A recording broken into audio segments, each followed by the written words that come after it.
Good morning, good afternoon, good evening, wherever you are in the world. Welcome to FPL Don't Panic.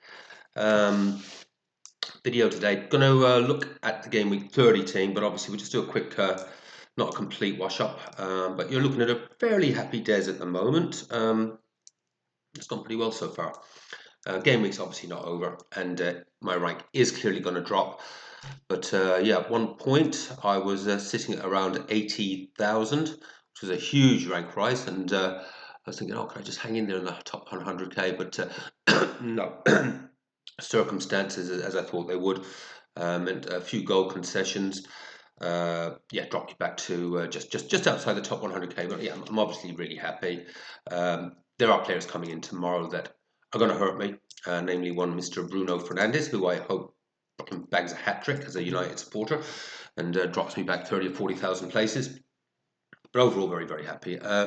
Quick sort of run through the team. I mean, it could have, as ever, the tale of what might have been. Yeah, currently sitting on 56 points with a rank of 101,000.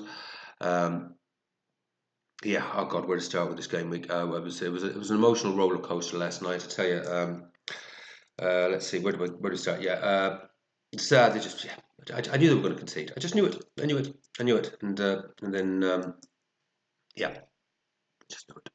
Just but yeah, about 30 minutes to go. The clean sheets had just come up, and I was sitting, and I had who did I have on clean sheets at that point?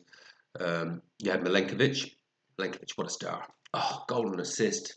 He was in the mega haul territory, and he'd had all three bonus points. And then goals conceded, and the three bonus disappeared. But yeah, yeah, 11 pointer. I'm just absolutely delighted with that. Sal lost his clean sheet, obviously, predictably. Um, Actually, I've just been notes. I was actually at 75k at one point. Yeah, just after the just with about 30 minutes to go in the matches. But this is the thing. Live rank will drive you nuts. I I did look at it because I knew I must have been touching around that 100k mark, and I did actually start having a look at it. Oh, excited! But yeah, just don't count those points until that final whistle is blown. Honestly, it'll drive you nuts. Um, yeah, Gavardio, City. Oh,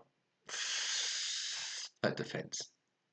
Yeah, it's Gavardio a mistake. I don't know. We'll have a look. We'll have a look. Could be a mistake. Um, but a great fixture next week, and these are things that we can look at as we look out over the next few fixtures. You certainly be in for a bit. There's obviously a chance that the City double, and if I'm going to have two players from City in my team, he said then sort of things about Marmoush. I was really close to moving Wood up. Close. I was really close to moving. I was really close to moving Marmoush out. Um, but would you believe? How close was I? Not that close, 60%. Really heard there was some early team news when I was watching some of the deadline streams, and when I knew Marmoush would start, and I thought, oh, just got a feeling. Don't do it, Des. Don't do it. And supposing I had done it, and supposing it hadn't been Wood that I'd moved out, because it could have been my might have just gone, oh no, Strand Larson, and look what Strand Larson did for me. I mean, that was legendary. I really had doubts.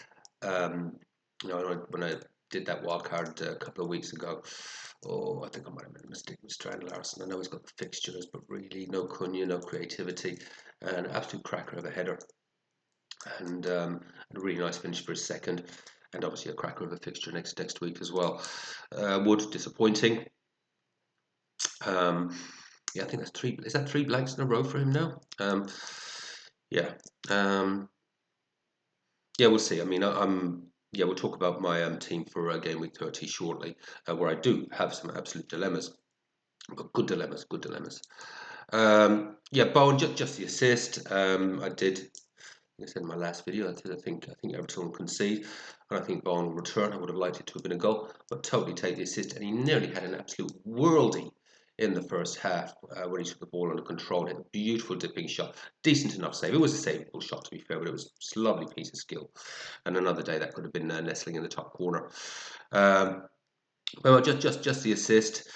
Again, take it, and I know a few of you have stuck with the Mbumo was a double up. So that's obviously done well for you. Done well for you this week. Clivert, that's disappointing, wasn't it? Yeah, yeah. I did say his averages weren't as good when I did my spreadsheet in my predictions video. I said, oh, his averages don't actually look as good as we feel they should be, given all the noise about him. Um, yeah, and Bournemouth have certainly not the freewheeling attacking units that they were a couple of weeks ago. I mean, they shouldn't have taken Dango out. I mean, um, and let's see who else we got there. Yeah, that's kind of it really. I mean, this is just been a good game week so far. 56 points, and the average across the game is 17. Did say in the last video that I felt a lot of teams would be FPL teams would be taking hits, and I did actually have a rank rise of about 9,000 before a ball was kicked. So um, yeah, just sticking to the no hits policy so far is working. But I was very tempted. The other one I was looking at, because I do have severe Bruno FOMO, and I had it worked out a way that I could have moved Gabriel out for a playing defender and turned Nkunku into Bruno, and that would have been for a -4. I didn't do it. Sticking to the no hits policy. I kind of have a plan now developing around that challenge of game week 33 and 34, which will hopefully lessen the blow of not having a free hit or a wild card, because it's going to be challenging. But I'm working on a little bit of a plan now, which if I can still get a little bit of upside, which at the moment I seem to be doing over the last week or two, and hopefully next week as well. Is the 100k out of reach? Probably. Realistically, it is. The wild carders, the free hitters will be coming for me, but I do think I made the right decision with the wild card a week or so ago, because I got some good upside last week. Looks as though I'll get some decent upside this week, and hopefully will again next week. And I think in 31 is when we'll obviously see a lot of people doing the wild cards, and I think I'm still going to be reasonably set up by then, and also I'll be building up a few transfers, and I do have a reasonable idea of the players I'm thinking of bringing in, but it's going to be very much dependent on how those FA Cup matches fall, and which teams do move a double into 33, and which ones have a definitive fixture then in 34. So that really is a story because we've got a couple of weeks now before the next game week. About 14, 15, about 17 days, I think. And there's a lot of football to happen, and a lot of injuries and things can happen in that time, as we all know, as I know to my cost from a couple of weeks ago when my side was decimated and forced me into the wild card. Anyway, let's have a look at the team as it looks for game week 30. No, that's an unusual lineup, I know, and the eagle-eyed amongst you will have spotted that. What I've just done at the moment is I've just put in everyone that's got a home fixture. And honestly, if I just went out with that, absolutely fine as a team. But we've got Mbeumo, Bowen, and Munoz on the bench on away fixtures. And that is going to be the biggest dilemma. That is going to be the biggest dilemma. Who do I play? And honestly, I think I'm going to let the spreadsheet decide this time round as I play in the fixtures. I mean, even if you look at, I don't think there's been a home win so far in all the matches last night. Just running through them in my head. Nope. Draw. Away win. Yep. Yeah. So fixtures, home and away form seems to mean a little less this year. I'm thinking in the Premier League. So Brentford obviously Bournemouth away. I thought the game would have ended a draw, to be honest. So what I'm going to do is when we do the final wash up, I'll look at the predictions. At the moment, I did 2 predictions video, one for my own team, obviously, and what I forecast, and one for a free hit team. Now, at the moment, depending on how the results go tomorrow, they're looking uncannily accurate again. I also did one for my friend, and I said, you ain't going to like this, Chris. This is showing about 20 points for your team. He's currently sitting on 17 with, I think, 1 or 2 players to go. So we'll have a proper wash-up when the game week's finished, just to see where I finished. And again, my own predictions looking reasonably accurate for myself at the moment as well. And it's just really whether Nkunku or Gabriel can do something for me. I think I'm more hopeful of Gabriel keeping a clean sheet than Nkunku scoring, but Honestly, it's football. Who the hell knows? Honestly, we don't know. But this team looks good. I mean, there's hardly a bad fixture in there as I look through that.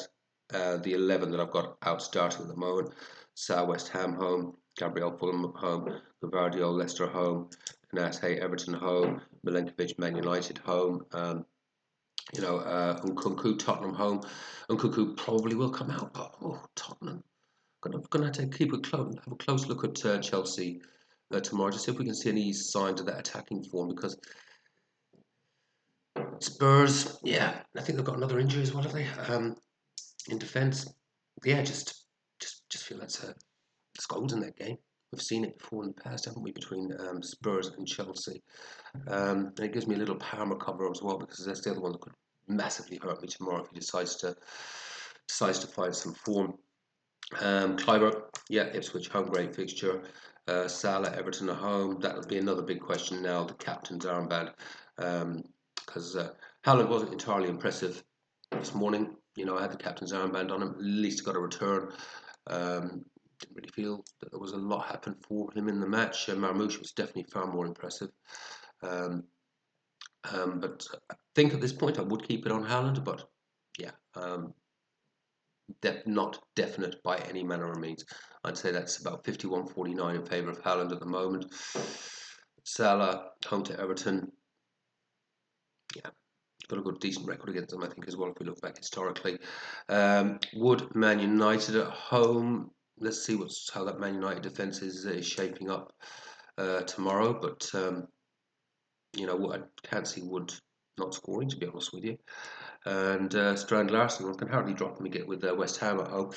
Yeah, benching dilemmas, big benching dilemmas. But I feel as though I'm very, very well set up. I'm going to basically let the spreadsheet decide. I'll pump the numbers in after the game week. We'll see how the averages work out, and it'll be just the players that are showing the best form are going to go out, as opposed to me playing guessing games again. That bench, particularly Munoz. How can I bench Munoz with? Is it Southampton away? God, my eyes are terrible. Yeah, I can't bench him for that, can I? Yeah, and that's the other thing as well. It says I definitely will be rolling my transfer pending a disastrous international FA Cup week. But there are transfers now, so I have to start probably thinking about how do I manage that up to game week 33, with Crystal Palace doubling, Newcastle doubling. Do I take Haaland out when we hit there and bring Isak back in? Do I want Mateta? I think I'd like Mateta, to be honest with you. The likes of Murphy, Newcastle, or Gordon, Anthony Gordon. Yeah, my instinct is after that Coca-Cola Cup final again, which we need to see. Is it the Coca-Cola Carabao Cup final? Is to see what Newcastle emerges from that. I remember when United played them in the final a year or two ago and beat them 2-0, and Newcastle they did nothing for the rest of the season. But they were actually similar positions to where they are in the league now. United beat them 2-0, and Newcastle just disappeared for the rest of the season. So yeah, there's going to be some big questions, but at the moment, happy with that team. I can't see myself making any transfers. There could be some knee-jerky reactions. I guess one of the ones. What was the last word that was out of my mouth in my last video when I was mulling about moving Nkunku out?